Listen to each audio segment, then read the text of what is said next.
my dear friends. I hope we've all had a great week. And today we are going to have a very full session. So in order to avoid technical delays, I will not share screen in the first part of this check-in. Nonetheless, please accept my hearty welcome to our weekly Communities of Practice Sunday check-in session. In this half hour of Dharma, reflection, and community connections, we welcome all new and returning members.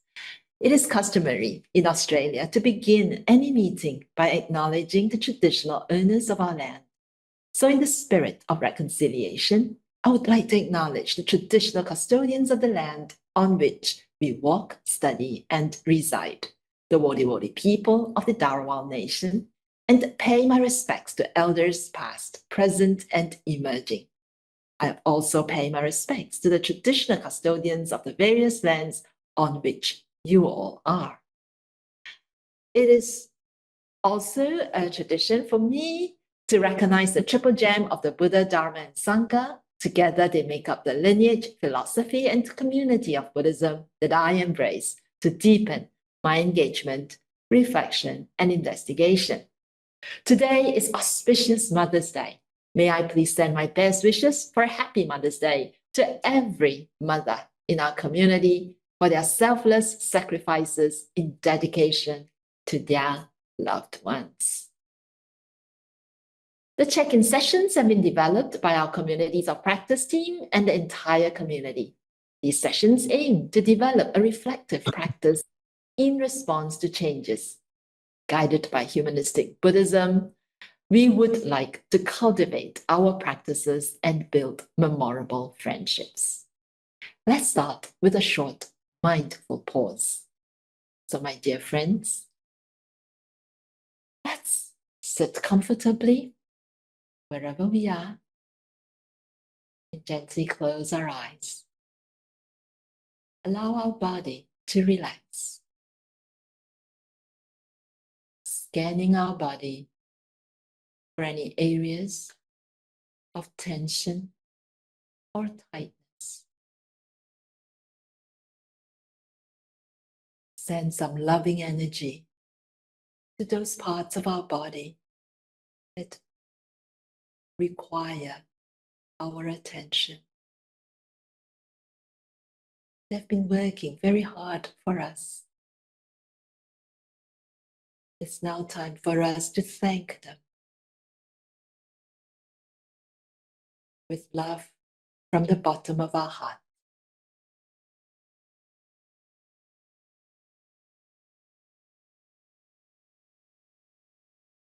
And allow that love, the energy of loving kindness, to pervade our entire body.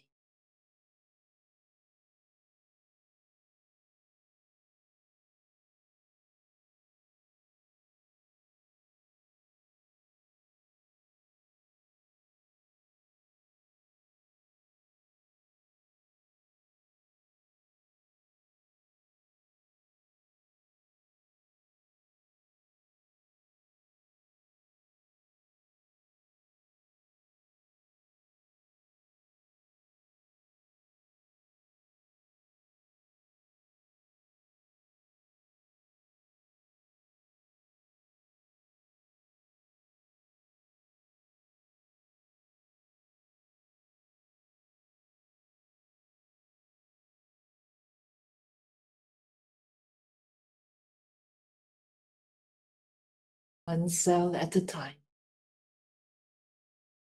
one organ at a time,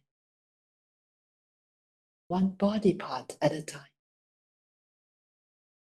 Let's appreciate our entire being filling up with loving kindness.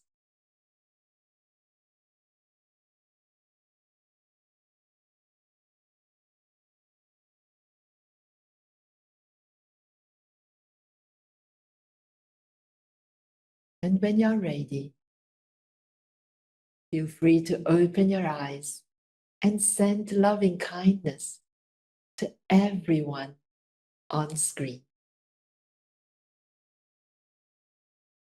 Over these few months, you are invited to meet some authors of a recently published book, Cultivating Compassion, Going Beyond Crises. A free version is available for download from the publisher's website, which I will post in the chat shortly. Today's facilitator, Emeritus Professor Stephen Hill, needs no introduction, as he is our dear friend in the community. Besides being an author, he's also the book's editor. Without his guidance and stewardship, this book could not be in the excellent shape that it is now. Hence, it is with great pleasure that I now hand over this digital floor to our dear friend, Stephen Hill. Thank you, Juai. As Juai has pointed out, I'm following today a number of people who've talked about this book, the book we created together, Cultivating Compassion, Going Beyond Crises. In particular, those who had the benefit of seeing last week's show would have seen Cecile and the very enjoyable talk she presented of a magnificent example, I think, of loving kindness and care, of a real life story of a young woman in the Philippines who saw the problems, particularly of hunger caused by, at the time of COVID, and immediately reacted to it, and basically producing a cart on the street with food and other things which people needed and also to be given to, which spread within a week or more, or less, actually, very close, across almost the whole Philippines. It was a beautiful story of the power of community and of loving kindness within this. So I've the privilege today to open the book just a little further. My own specific chapter was called From Self to Our Shared Humanity. So I've got a particular focus, I guess, on basically on selfishness, and which is kind of like one of the key things behind everything that's happening to us right now. Just very quickly, we talk about troubled times. We have war in Europe and the Middle East. A child reported by the United Nations dying every 10 minutes in Gaza. Climate change, a direct product of pillaging our planet without adequate care, which bears on us every single day. Massive increase in inequality and suffering, so that, for example, and this is reported by Oxfam International, 8 men control over 50% of all humanity's wealth. You can fit them around a table. Of course, they'd be sitting in very comfortable chairs, but it's a very small group of people that take base control.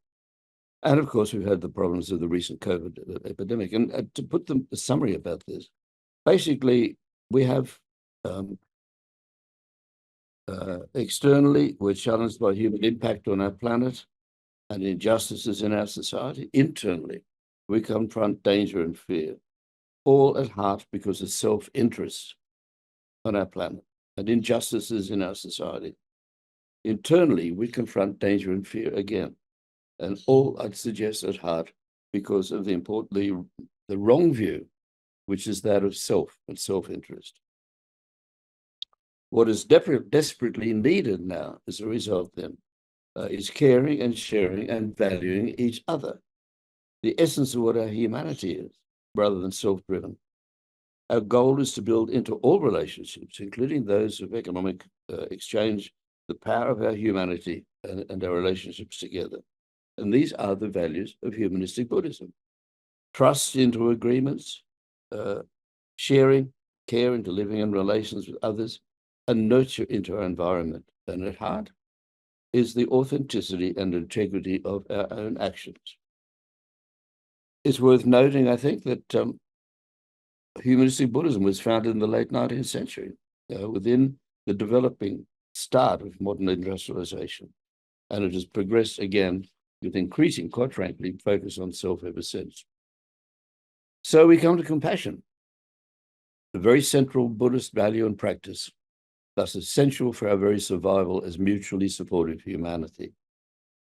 The book was forged, of course, within the humanistic Buddhism response, but it particularly, as you can see even in the title, critical role of compassion, changing what is largely a self and possession-focused global culture towards humanity as a whole. With right view and action, every awakened individual has the personal liberation within this process of connection sharing and listening to be happy, whether they're poor or not. But meanwhile, they're also changing the world around them, as we can, individually, anything we do, as, for example, did this lady in the Philippines. Many wise teachers have helped us along this path. Of course, the late Venerable Master Xing Yun in particular, who even set up this, the book in the first, or the program which generated this book in the first case. So we then look at the ways of humanistic Buddhism, very deep, key things. Our world, both physical and human, is, as I noted before, deeply suffering. But instead of running away from this, we need to welcome suffering as a source of insight and liberation. We gain from this, as my Venerable Master Xing Yun has pointed out. And in the light of guiding us and sharing compassion with humanity, compassion recognizes and deeply listens to suffering and liberates by reaching out to those in need, which we can perhaps recognize more by recognizing our own suffering. So the central features, the central theme of the book is that there could be no better time for the development now of communities. And of looking at the book, I think we read these crises, I'd suggest us, through the eyes of a Buddhist practice.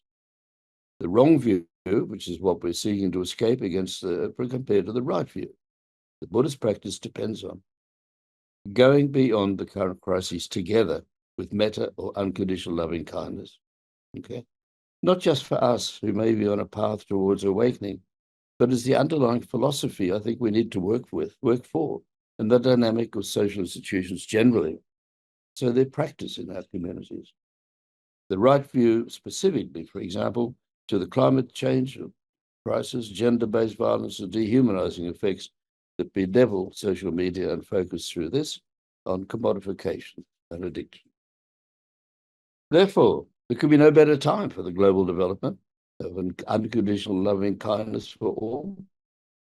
And suffering through Buddha's eyes can be similar to basically the product of other crises which have suffered recently, which usually open up possibility rather than close it down, because there's different ways of coming down out of it. So therefore, the objective of the central theme of our shared book, Cultivating Beyond Compassion, recognizing that suffering exists all around us, but accepting that and moving on from there. Therefore, the central themes, the Cultivating Compassion, the key reading of the crisis is to identify the key underlying dynamics of the crisis we confront and reading the crisis through contemporary Buddhist eyes. That's certainly one of the key emphases I tried to put into the chapter about self and humanity. In particular, we contrast the distortion of reality that we see within this view that we have, the wrong view, and contrast this against the right view. And what we've got to do to bring this together, to bring it in practice together. Thirdly, in the book, what we try to do is develop the dynamics that apply and spread loving kindness. In other words, to tell us and people around us and ourselves how we can go about making change happen. And so we therefore talk about practical applications of this path for transformation towards awakening. For example, dealing with climate change, conflict, such as we're seeing within Ukraine and Gaza, gender-based violence, and dehumanizing effects of social media, which do dominate an awful lot of our society. In this context, the words of Venerable Master Xing Yun, I think, are very important. In other words, loving kindness and compassion are like a priceless passport. A person may own nothing, but no matter where they are, happiness and safety will follow. And these words also, I might add, are reflected by the Dalai Lama, who's quoted as saying, "I see compassion as the basis of human survival," the very basis of our humanity. So that's basically our message. I had the enormous privilege of being able to talk with the Venerable Master a few years ago now. And of course, he was and it continues to be a very great leader of what we humanistic Buddhism is going. Very definitely worth reading all of what he's written. So thank you so much, all. We can now go back and talk to each other. Thank you. Thank you so much, Stephen. And you have given us some questions to ponder as well.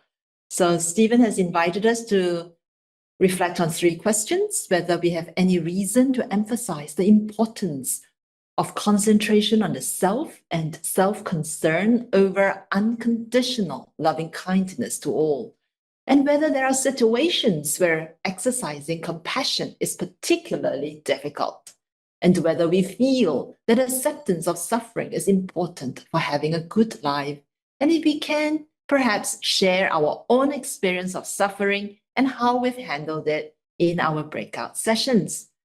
So very shortly, we'll be placed in groups of 3 to 4 to share and discuss those questions. Our sessions are guided by metta, which is unconditional love and kindness for all sentient beings, what Stephen has told us today. So at the end of the breakout sessions, we'll invite you to share some of your findings with a larger group. For now, let's go to our breakout rooms for rich and nourishing discussions. See you all back in 10 minutes. Hello, my friends. Welcome back. And I'm sorry that this is a slightly shorter breakout session than normal, but you're still welcome to share your insights in the chat. And while you do so, I'm going to share screen. We really hope that the check-in sessions have been helpful to you. That we hope you have experienced the unconditional love and compassion of this community. For anyone who might be experiencing a greater need than what today could be, please don't hesitate to get in touch with us. And you can also reach out to the professional organizations on the screen. We thank our authors for their generous sharing for these couple of months. Next week, we'll meditate with a special friend, Bhante Dhammika. But before then, please join us for our virtual open day at Nantian Institute to discover more about our postgraduate courses. For now, though, let's check out today by reciting the dedication of merits together to send love and compassion to each other and whoever is in need.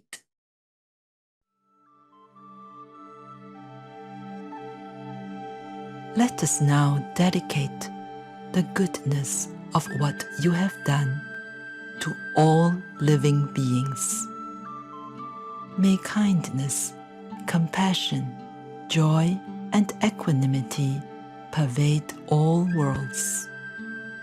May we cherish and build affinities to benefit all beings. May Chan, Pure Land, and precepts inspire equality and patience. May our gratitude and humility give rise to great vows.